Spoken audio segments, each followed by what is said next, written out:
still remember how excited I was to be going to my very first airline interview.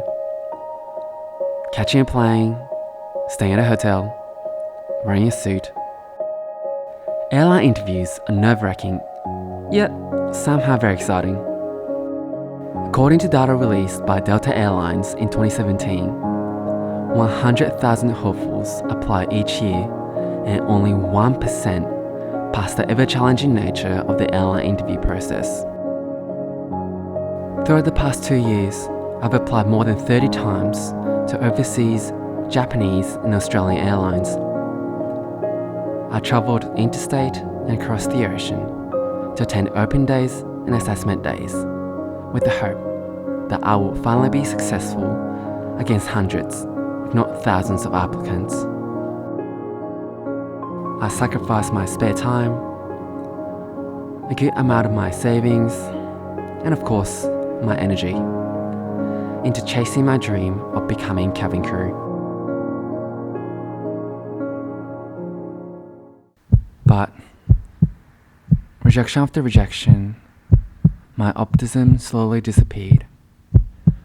My hope grew dim. I was worn down. So I have decided it is time to close this chapter of my life, to turn my back on this rejection.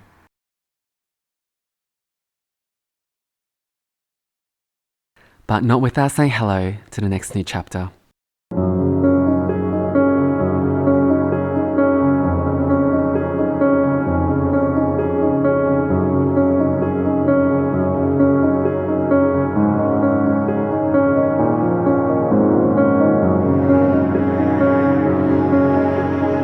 I'm beyond excited to bring you along with me.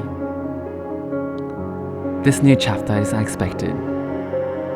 It's something I've been dreaming of for a long time, and it is above and beyond anything I could have imagined. And I cannot wait to share it with you. You have stuck with me through this long journey, and I cannot think of a better place to share my news.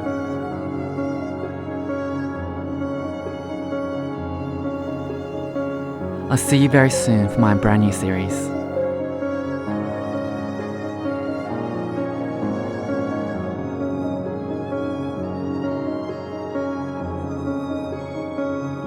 O父さん、夢叶ったよ。